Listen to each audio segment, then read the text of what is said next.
तो दम है प्यारे बच्चों, आप इसमें 15 सही करके दिखाइए क्वेश्चन में। क्वेश्चन वही हम पिक किए जो कि परीक्षा 2026 में आपका छपेगा, इंटरमीडिएट परीक्षा 2026 में आपका छपेगा।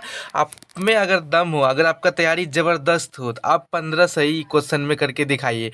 30 क्वेश्चन में 15 सही कर लेना है। अगर आप 15 क्वेश्चन सही कर रहे हैं तो आपका बोर्ड एग्जाम 2026 में कोई दिक्कत नहीं होगा, ठीक है। इंटरमीडिएट परीक्षा में कोई दिक्कत नहीं होगा। तो अगर आप 15 सही कर रहे हैं तब आप लोग कीजिएगा का कॉपी में पहले नोट कर लीजिए नंबरिंग बाय नंबरिंग, उसके बाद हम आंसर देंगे, आप 2-3 सेकेंड रुकेंगे, उसके बाद आप लोग आंसर मिलाइएगा क्या होगा इसका राइट आंसर, ठीक है। अगर आपने 15 सही कर दिया तो आपका इंटरमीडिएट परीक्षा 2026 के लिए आप तैयार है, एकदम मस्त है। ये हिस्ट्री का टॉप रहने वाला क्वेश्चन है, टॉप 30 क्वेश्चन जो कि बोर्ड एग्जाम 2026 के लिए काफ़ी इंपॉर्टेंस होगा, ठीक है। तो चलिए पहला जो क्वेश्चन है, पहला क्वेश्चन की हड़प्पा सभ्यता किस नदी के किनारे विकसित हुई थी, बताइए। गंगा, सिंधु, यमुना या नर्मदा। तो क्या बताइए आप, क्या होगा इसका राइट आंसर। तो प्यारे बच्चों देखिए, जिसने आंसर अगर सिंधु लगाया है उसका राइट आंसर सही होगा, तो इसका राइट आंसर होगा बी, ठीक है। जिसने सिंधु लगाया है उसका सही होगा बी। तो देखिए जिसका जो सही हुआ वही लगाइए, ईमानदारी से अपना कमेंट में बताइएगा किसका कितना सही हुआ है, ठीक है। पहले दूसरा चलिए, महा धमाकेदार टेस्ट है ये, जो कि इंटरमीडिएट परीक्षा 2026 के लिए काफ़ी इंपॉर्टेंस रहेगा।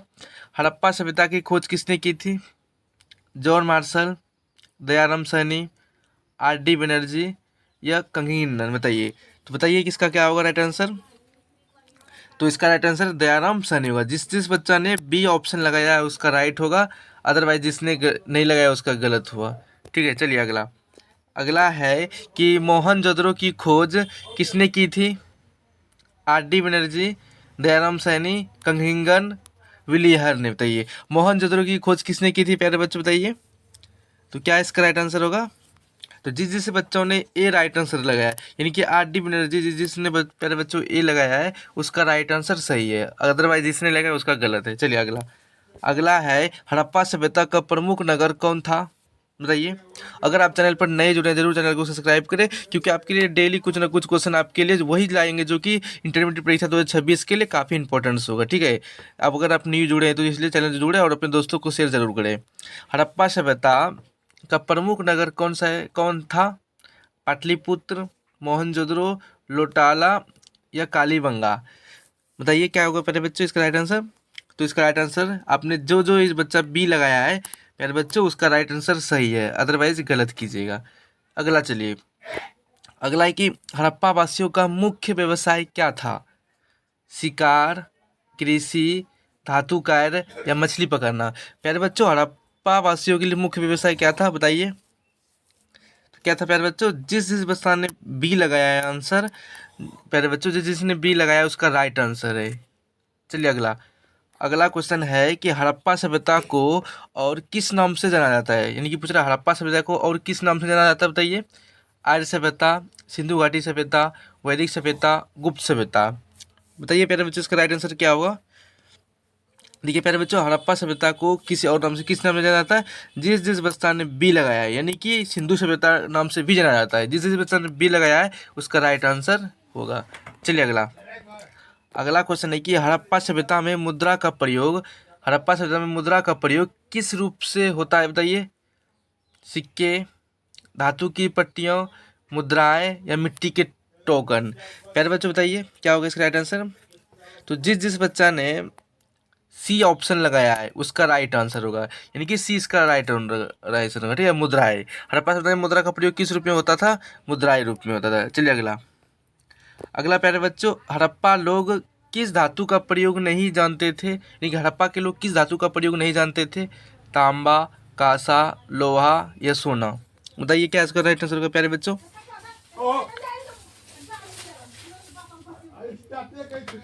बताइए प्यारे बच्चों।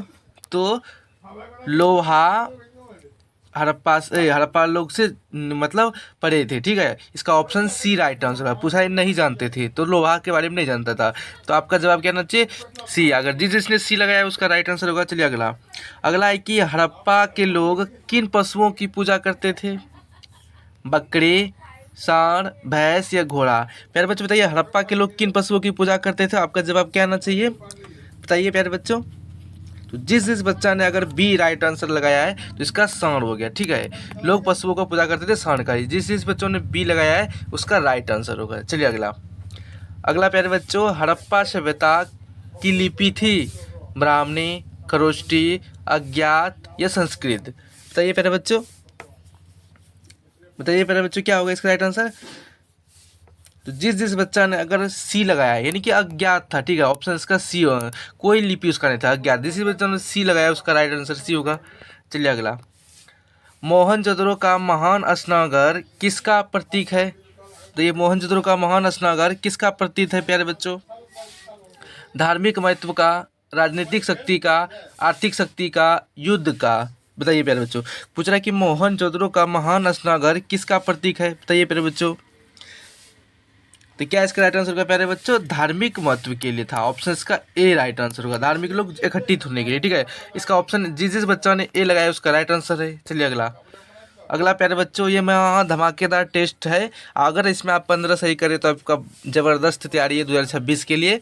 आप बिल्कुल बेफिक्र हो जाइए। मैं डेली इसी तरह टेस्ट आपके सामने कराऊंगा। आपका स्कोरिंग कितना हो आप कमेंट में ज़रूर बताइएगा। चलिए, हड़प्पा सभ्यता में नगर नियोजन कैसा था? अवस्थित, योजनाबद्ध, या असमान, या बिखरा हुआ? बताइए प्यारे बच्चों। तो हड़प्पा सभ्यता में नगर नियोजन पूछ रहा है कैसा था? तो आपका जवाब क्या आना चाहिए प्यारे बच्चों? तो जिस जिस बच्चा ने अगर बी लगाया योजनाबद्ध उसका राइट आंसर होगा, ठीक है। B is the right answer. अगर आप प्यारे बच्चों लगाए तो बी सही है, अगर नहीं लगाए जो आप ईमानदारी से बताइएगा गलत, उसका तो गलत है। हड़प्पा सभ्यता का सबसे दक्षिणी स्थल कौन सा है प्यारे बच्चों? हड़प्पा सभ्यता का सबसे दक्षिणी स्थल पूछ रहा है। लोटाल, कालीबंगा, राखीगढ़ी या देमाबाद? बताइए प्यारे बच्चों। जिस जिस बच्चा ने डी ऑप्शन लगाया है यानी कि डी इसका राइट आंसर होगा, Daimabad. D is the right answer. कीजिए, हड़प्पा सभ्यता का सबसे दक्षिणी स्थल कौन सा है प्यारे बच्चों? देमाबाद है। चलिए अगला, कि हड़प्पा सभ्यता का प्रमुख बंदरगाह कौन सा था प्यारे बच्चों? लोटाल, राखीगढ़ी, कालीबंगा, हड़प्पा? बताइए प्यारे बच्चों। हड़प्पा सभ्यता का जो प्रमुख बंदरगाह कौन सा प्यारे बच्चों? बताइए। जिस जिस बच्चा ने ऑप्शन लगाया है ए लोटाल उसका राइट आंसर होगा Lothal, option A is the right answer. चलिए अगला प्यारे बच्चों। अगला है प्यारे बच्चों, हड़प्पा सभ्यता का पतन किस कारण हुआ? बताइए प्यारे बच्चों, हड़प्पा सभ्यता का पतन किस कारण हुआ? आर्य आक्रमण, बाढ़, या भूकंप, उपरोक्त में सभी? बताइए प्यारे बच्चों। तो प्यारे बच्चों, हड़प्पा सभ्यता का जो पतन हुआ था आर्य आक्रमण के कारण भी हुआ था, बाढ़ के कारण भी हुआ था, भूकंप, इनके अनुमान ये सब लगाया। ऑप्शन का इनमें से सभी जो है डी हो जाएगा। जिस जिस बच्चा ने डी लगाया उसका राइट आंसर है, अदरवाइज जिसका नहीं लगाया उसका गलत है, ठीक है। अगर आप चैनल पर नए जुड़ते हैं जरूर चैनल को सब्सक्राइब कीजिए, क्योंकि आपके लिए सर इतना मेहनत करके टेस्ट तैयार कर रहा है कि वही टेस्ट तैयार करें जो कि एग्जाम 26 में आपको देखने को मिल जाए, ठीक है। सेम क्वेश्चन आपको छपने को देखने को मिल जाए। अगर यहाँ आप 15 सही करें तो वहाँ बिल्कुल आप बेफिक्र हो जाइए, हिस्ट्री में कोई दिक्कत नहीं होने वाला है। वैदिक सभ्यता का मुख्य स्रोत क्या है? पूछ रहा कि वैदिक सभ्यता का मुख्य स्रोत क्या है? पुराण, वेद, रामायण, उपनिषद? बताइए प्यारे बच्चों। तो वैदिक सभ्यता का जो मुख्य स्रोत क्या है प्यारे बच्चों? आपका जवाब क्या आना चाहिए? अगर जिस जिस बच्चा ने ऑप्शन बी लगाया है वो उसका राइट आंसर होगा, ऑप्शन इसका बी राइट आंसर होगा प्यारे बच्चों। जिस जिस ने बी लगाया उसका सही है। अगला, कि वैदिक वेद किस भाषा में लिखा गया था? संस्कृत, पाली, प्राकृत, या अवधी? बताइए प्यारे बच्चों। तो प्यारे बच्चों, ऋग्वेद जो भाषा था वो किस भाषा में लिखा गया था? बताइए। तो वह संस्कृत भाषा था। किसका? अगर जिस जिस बच्चा ने ए इसका राइट आंसर लगाया होगा वह सही है उसका। चलिए अगला, कि वैदिक आर्य सबसे पहले भारत के किस भाग में बसे थे? गंगा घाटी, पंजाब, मध्य प्रदेश, बिहार? पूछ रहा है प्यारे बच्चों, वैदिक आर्य का सबसे पहले भारत के किस भाग में बसे थे? बताइए इसका जवाब क्या होगा? तो जिस जिस बच्चा ने ऑप्शन इसका बी लगाया है उसका राइट आंसर होगा, B is the right answer, ठीक है। चलिए अगला। अगला हमने वही क्वेश्चन पिक किए हैं 2026 में आपको सेम देखने का मिलेगा प्यारे बच्चों, इसलिए आप इसको बेफिक्र हो कि पूरा वीडियो देखिए और कितना आपका सही है वो बताइए स्कोरिंग, ताकि हम उसका रिप्लाई देंगे कि आपका सही है, आपका सही है, ठीक है। वेदों की संख्या उसका अगले वीडियो में कमेंट करेंगे, इस नाम से प्यारे बच्चों इन्होंने सब सही किया था, ठीक है। वेदों की संख्या कितनी है? 2, 3, 4, 5? बताइए प्यारे बच्चों। तो वेदों की संख्या कितनी है प्यारे बच्चों? क्या जवाब आना चाहिए आपका प्यारे बच्चों? अगर आप पूछ प्यारे बच्चों, अगर अगर आपका जवाब सी आ रहा है, यानी कि ऑप्शन सी 4, तो आप बिल्कुल बेफिक्र है, यानी कि option C is the right answer. ठीक है, वेदों की संख्या कितनी है? 4। सप्त सिंधु प्रदेश किस सभ्यता से संबंधित है? हड़प्पा, वैदिक, गुप्त या मौर्य? बताइए प्यारे बच्चों। तो प्यारे बच्चों, सप्तद्वीप सप्त सिंध प्रदेश पूछेगा प्यारे बच्चों, आपका क्या जवाब आना चाहिए? जिस जिस बच्चा ने बी लगाया, वैदिक सभ्यता से जुड़ा हुआ है, उसका राइट आंसर होगा। ठीक है, सप्त सिंधु प्रदेश से वैदिक सभ्यता, ऑप्शन का बी। बहुत इसमें बच्चा कंफ्यूज हो जाता है कि ये हड़प्पा लगाते हैं, हड़प्पा मत लगाइएगा, नाम है पर सिंधु, लेकिन हरमत लगाइए। चलिए अगला, वेदों में किसे विश्व का पिता कहा गया है? क्वेश्चन काफी इंपॉर्टेंस है। वेदों में किसे विश्व का पिता कहा गया है? अग्नि, इंद्र, वरुण, पृथ्वी। अगर जिस बच्चा ये सही कर रहा है, यानी कि वह एनसीईआरटी किताब जरूर पढ़ा है। बताइए प्यारे बच्चों। तो वेदों में जो किसे विश्व का पिता कहा गया है? वरुण को कहा गया है। ऑप्शन जो भी बच्चा सी लगाया है उसका राइट आंसर होगा। ठीक है प्यारे बच्चों, चलिए अगला। अगला है प्यारे बच्चों, गाय को वैदिक काल में क्या कहा गया है? धन, अन्य, संपत्ति, पवित्र जीव। बताइए।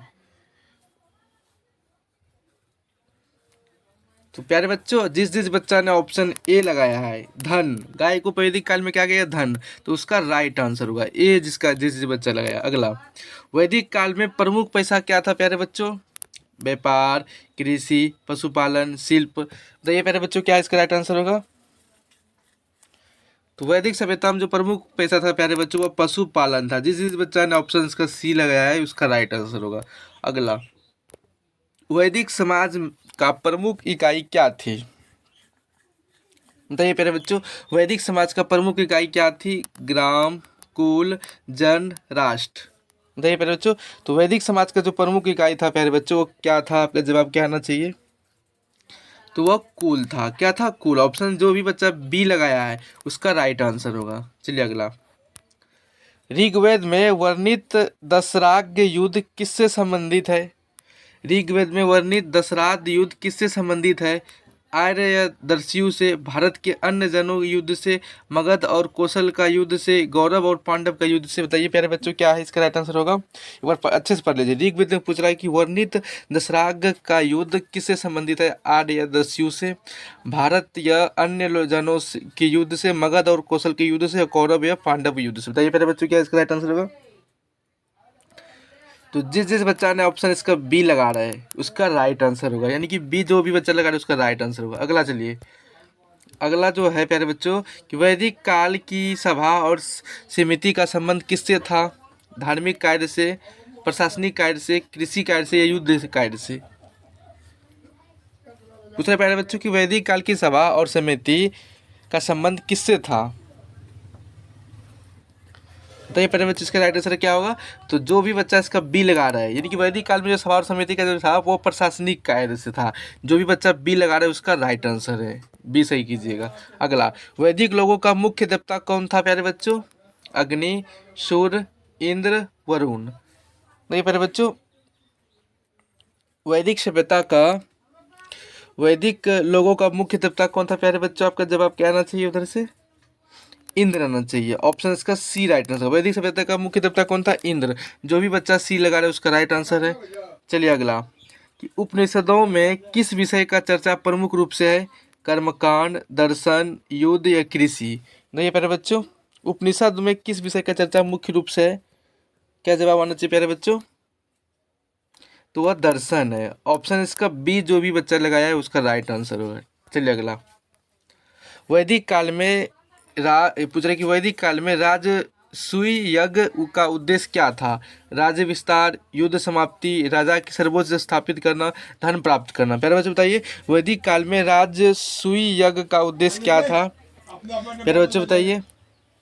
तो जवाब क्या आना चाहिए? एक बार बढ़िया से, वैदिक काल में राजसूय यज्ञ का उद्देश्य क्या था? राजा की सर्वोच्च स्थापित करना, यानी कि ऑप्शन जो भी बच्चा सी लगा रहा है, उसका राइट आंसर है। चलिए अगला, किस वेद को गीता ऑफ वैदिक पीरियड कहा गया है? बताइए मेरे जो काफ़ी इंपॉर्टेंट 26 बोर्ड एग्जाम मेरा सेम छपेगा क्वेश्चन, देखिएगा ये वाला, कि किस वेद को गीता ऑफ वैदिक पीरियड कहा जाता है? सामवेद को, यजुर्वेद को, अथर्ववेद को, ऋग्वेद को? प्यारे बच्चों बताइए। तो प्यारे बच्चों जो कहा जाता है गीता ऑफ वैदिक पीरियड, तो वो कहा जाता है प्यारे बच्चों अथर्ववेद को कहा जाता है। ऑप्शन इसका सी राइट है, जो भी बच्चा सी लगाया होगा लास्ट में। अब बताइए प्यारे बच्चों आपका स्कोर कितना रहा, आप कमेंट में बताइएगा। मैं अगला वीडियो जो टेस्ट लाएंगे उसमें आपका, ठीक है, कितना रहा आपका, ठीक है, तो उसमें आपका नाम बताएंगे। इस नाम आपका जो भी जो स्कोरिंग किए हुए 15 से ज़्यादा, यानी कि 15 भी किएंगे, उसका भी नाम इसमें लिस्ट में लाएंगे और उसको दिखाएंगे सब लोगों को कि इतना तो बच्चा, प्यारे बच्चों क्या आपका तैयारी मस्त है। अब ज़रूर आप कमेंट में अपना बताइएगा कितना आपका स्कोरिंग रहा। मैं अगले वीडियो में आपका वीडियो कमेंट पिक करूँगा। थैंक यू, मिलते हैं अगले टेस्ट के लिए।